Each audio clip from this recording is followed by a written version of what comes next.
Section 7.3, observed significance levels. Today we're going to talk about what to do once you have your hypotheses. So last time I kind of gave you a big picture of what it means to think about hypothesis tests. And then we talked about creating the hypotheses for the hypothesis test. Today we're going to ask, now, what do you do with your numbers? What do you do with your data? How do we draw conclusions? And the first thing I told you last time is that what we're going to do is we're going to take our data and we're going to try to turn our data into a value on a normal distribution.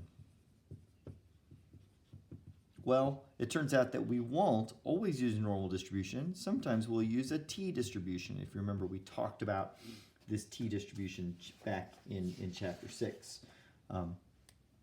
T-distribution, it will be used when we don't have a standard deviation to use, and a normal distribution will be used when we do. Well, I say a standard deviation, a population standard deviation to use. Okay, so that's the first thing we're going to do is we're going to take the data, turn the data into a value on a normal distribution, and maybe I should have had left myself more space, but the next thing we're going to do is we're then going to take that value and turn it into a probability or a p-value. So we're going to take that value, and here let's just keep squeezing over, and turn that value into a probability.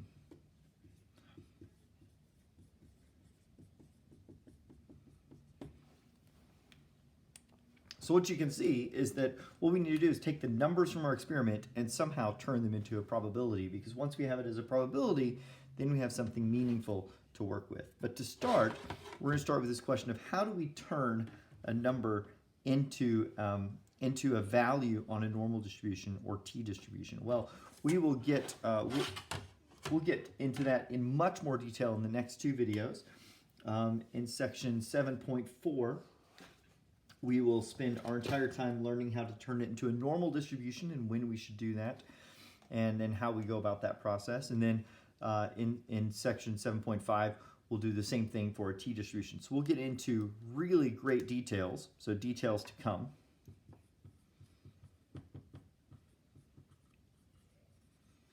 Okay, but for today, let me just write the two formulas down so that they're not so shocking when we come to you. And so we have two options. So the first is a normal option, and if we have a normal option, then our formula is going to be z equals x bar minus mu divided by sigma over the square root of n. And then if we have a t-distribution, our formula is going to be t equals x bar minus mu divided by s over the square root of n. And what you'll notice is, just like when we did confidence intervals earlier, the only thing that changed was our z's changed to t's and our sigmas changed to s's. That's the only thing that changed. Everything else is consistent in this formula. Also, this formula might remind you of a z-score. If you remember from a long time, we had a z-score, which was x minus mu divided by sigma. And you'll notice how this reminds us of this formula, except instead of having sigma, we have sigma over square root of n. Instead of having x, we have x bar. Why is that? Well, this is the z-score for a single value of x. And what we know from the central limit theorem is that when we move from one value to lots of values, we now take the average of all those values in our sample, and our standard deviation is now divided by the square root of n. So this was the big idea of the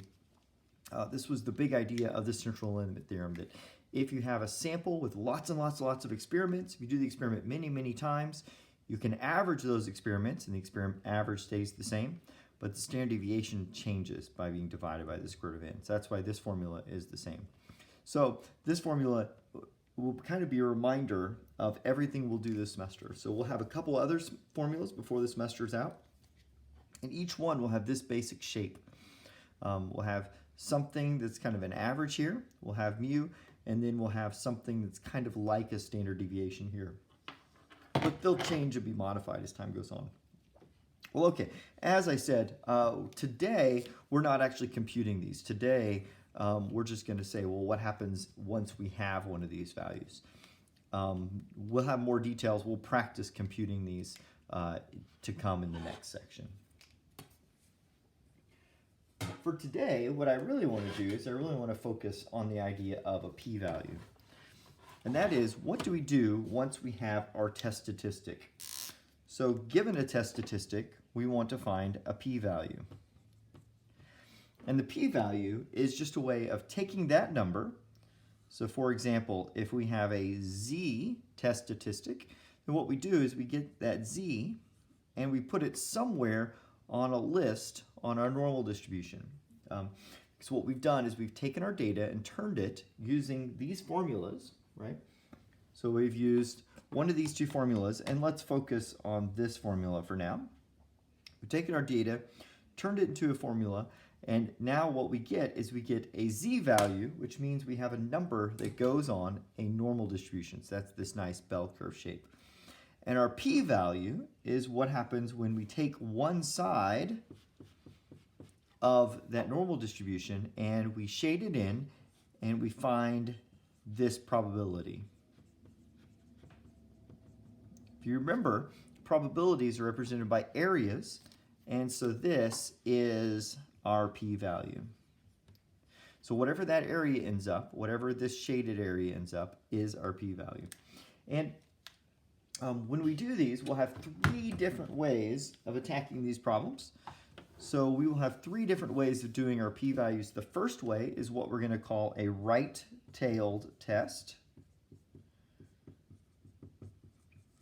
And that means that once we've drawn our picture and put our value on the picture, we're going to shade in the right side of whatever our number is. And so right-tailed, and that kind of makes complete sense why we would call this right-tailed, why we shade it in that side.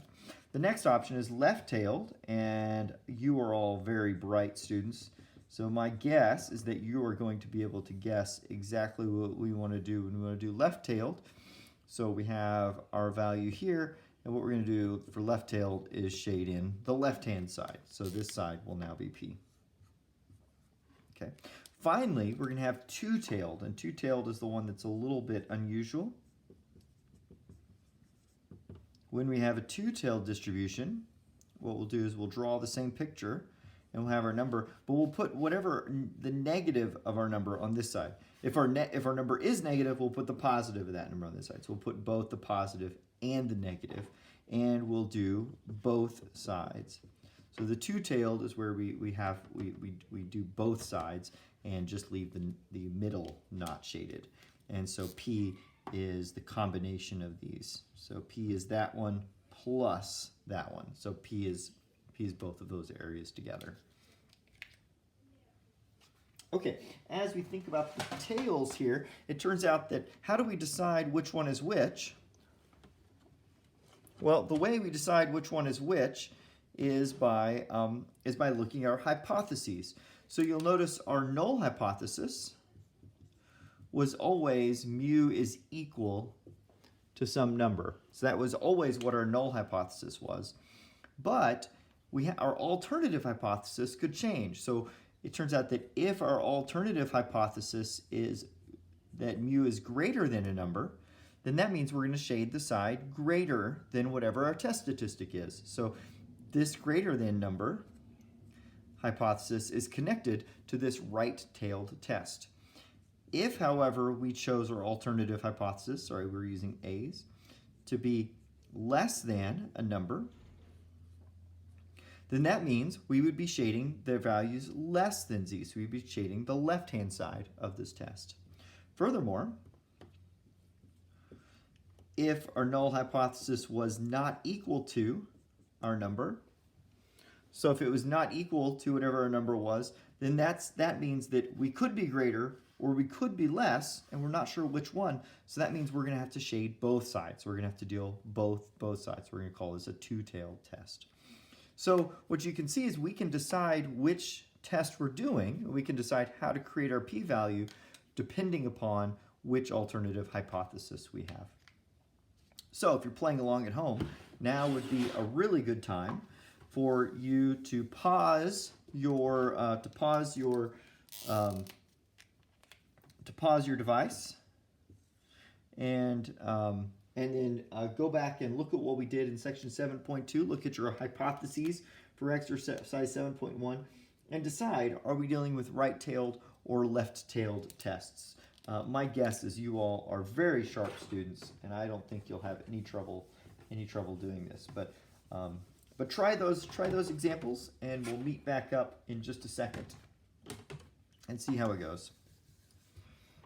Okay, so for A, what did we have for A? A, we had our null hypothesis was that mu was equal to 78.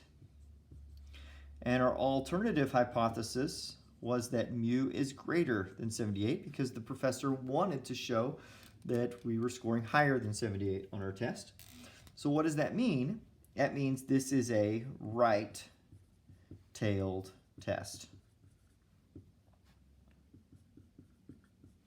So that means that whatever our number is, whatever number we came out with, we would draw this kind of picture, and we would put that number on here, and then we would shade that area over here to come up with P. So it's a right-tailed test because of this greater than sign here on that part. Okay. What about B? B was where we had the athlete who was trying to get faster on her races. And so our null hypothesis was that her mean stayed the same at 53.54. And our alternative hypothesis was that she got faster. And in track, faster means that her time has decreased. So her time has gotten smaller to 53.54. So what is that going to tell us? That's going to tell us that this is a left-tailed test. And that means that once we have this type of picture, we'll have whatever our z value is on here, and we'll shade the area to the left of z. Okay.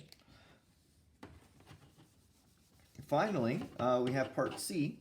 And part C was that strange professor. And the strange professor, his null hypothesis was, oh, hold on, I just dropped it. Okay. His null hypothesis was that the salt in his dinner was equal to 3 milligrams per cup. And our alternative hypothesis was that it was not equal to 3 milligrams per cup. This is because the professor, he didn't care if there was too much or too little. He just wanted to know if he was getting the right amount of salt in the pasta. And so this is a two-tailed test. And so that means we have this type of shape, and whatever his number is here, we'll put the negative of that number here, and we'll shade both sides to get our two-tailed test.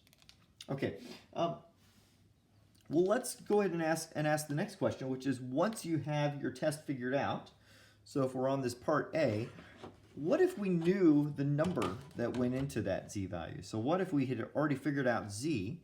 What if z was the number 0.75? What would we get if we tried to find the p-value for 0.75? Well, it might be that some of you, this is making perfect sense, and if so, you may go ahead and find it.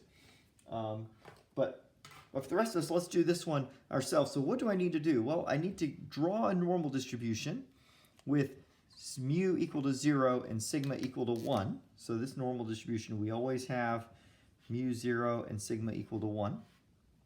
The z kind of tells us this, right? So z is a standard normal. That's a normal where we got 0 and 1. And that's why we did that formula earlier. So the formula is going to translate everything into a standard normal distribution. Okay, so here's our normal distribution. Mu is 0 and sigma is 1. And we want to find out that probability to the right of 0.75. So what am I going to do? I am going to pull out my app that we've been using. Again, feel free to use your calculator or the computer if you prefer one of those methods.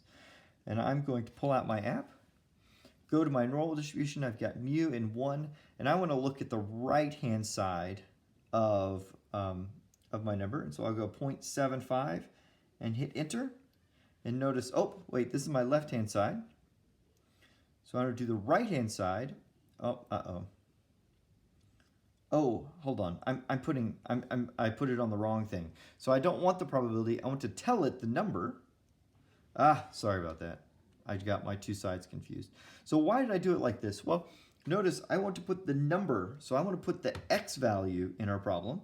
I want to figure out the probability. I don't want to tell it the probability, I want to tell it the number. So make sure you put your number over here on the x. And so we'll click that in. We can see that it's highlighted. It looks just like the picture we expected. So what is our p-value? P is that number right there. So P is 0.226. And that's what we got for that result. Okay, perfect. So now that we did that, I bet you could come through and answer our next question. So what if we had this left-tailed problem? What if our Z was 0.75 for this problem? So what if our athlete had 0.75 for her result? And that means we would have 0.75 here. So what do I want to do? I want to do the same problem, but I want to do it to the left. So now notice I'm going to draw the picture. I'm going to go from 0.75 and I'm going to shade everything to the left of 0.75. So, so once we do that, we've got our p-value, and now our p-value is 0.773. One thing you'll notice is that the p-value from the last problem and the p-value from this problem, they add up to equal 1. And that kind of should make a little bit of sense, I believe, that if you have the p-value from the, if you go to the right, you get one number, and if you go to the left, you get the opposite of that number. So they add up to 100% if you take the two of them. Okay, what if we do the scientist, though? The scientist one is the one that gets a little bit interesting. So what if that scientist has p equal to 0.75? That means the scientist is going to have 0.75 here, and then we'll have a negative 0.75 here. And there's going to be several different ways of figuring out this p-value. It turns out that the app is really clever. The app is clever enough that you can put this greater than the absolute value, and it's going to shade the two sides. It's going to shade both sides for you. So the app tells us the problem, tells us the answer exactly. This should be Z. The app tells us that the P is 0.453. However, I want to notice that you don't have to use the app if you're using a calculator or you're using your computer. What I would do is I would figure out one of them. I would figure out the greater than, so I'd figure out this side. And notice that if I were to do just one side of it, I would get 0.226. So this side right here is 0.226. So how could I get both sides?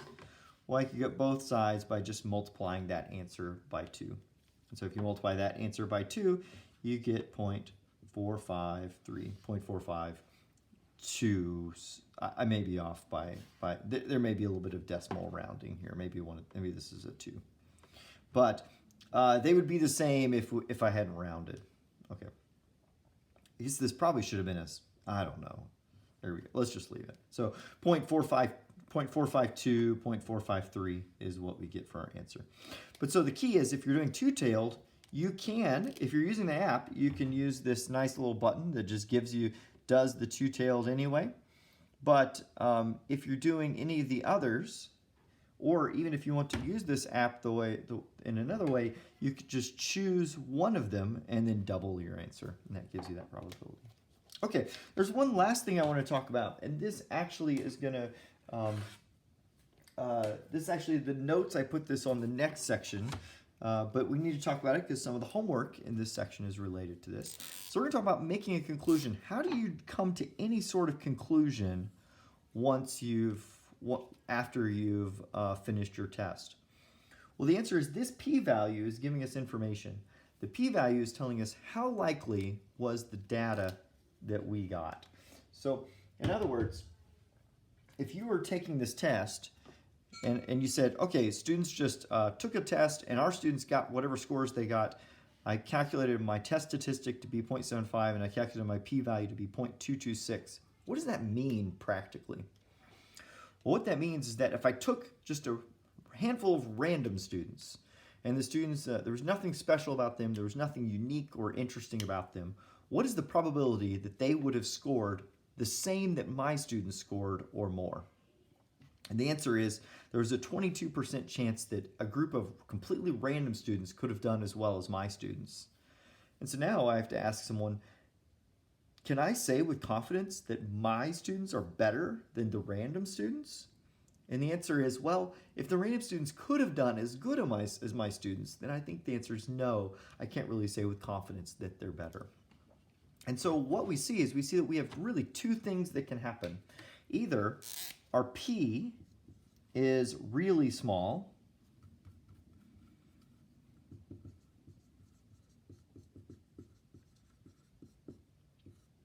P is really small. And if P is really small, or P is not really small,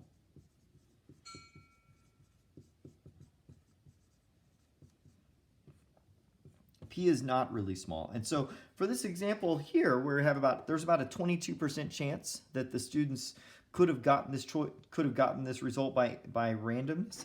22% I would say is not a really small percentage. 22% is the type of thing that happens all the time. However, if I'd gotten a number like say my P was 0.006%. Say, for example, I'd gotten 0.006, which is less than 1% of the time, then that, I would say, that is really unusual. So the chances that the students could have scored this well just completely coincidentally is really small. So if P is really small, then we make our conclusion. Our conclusion is to reject the null hypothesis. And if P is not really small, our conclusion is to fail to reject the null hypothesis. Now notice I never say, and I talked about this last time as well, I never say that we prove or accept or find the null hypothesis to be true. We never find the null hypothesis to be true. We either reject it and come out with it being false, or we fail to reject it and come out with the possibility that it could be true, it could be false. Our study didn't really tell us which way to go. Okay, so what's the logic here? The logic here is that if our result was really, really, really unlikely, this P was really, really small, and the chance that this could have happened, so if my students score so high that random students could not have scored this high by chance, then I would say there's no way the average is really 78. The average must have been greater than 78. So I reject this assumption, and I conclude that greater than 78 is actually the result that's true. However, if it's not really small, then someone says, are your students better? And I would say, I don't have evidence that they're better.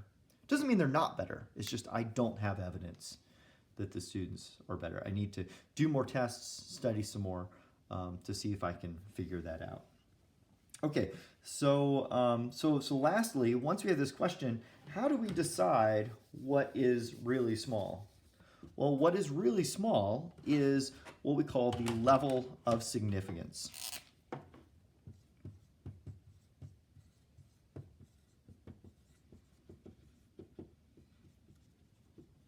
Level of significance, and this is usually represented by the Greek letter alpha. Okay, so level of significance is usually alpha, and level significance is the point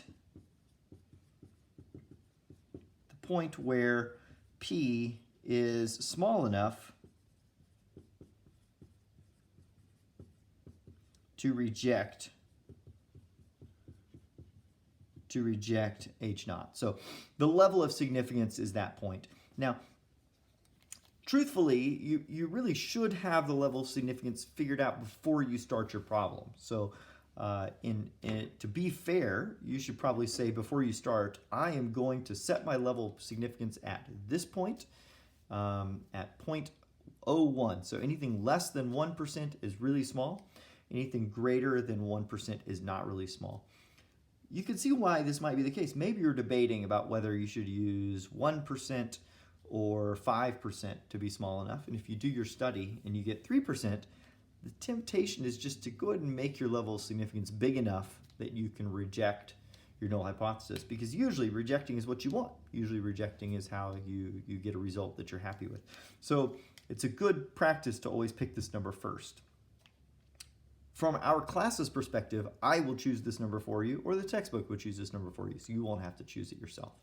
But that being said, in practice, it's good to do this. And in practice, most professional journals or professional studies use alpha equal to 0.05 is the most common choice for what the level of significance is. So if you're writing for a professional paper or something, 0.05 is usually what they use. But there's nothing magical about 0.05. You could use any point you want for your level of significance.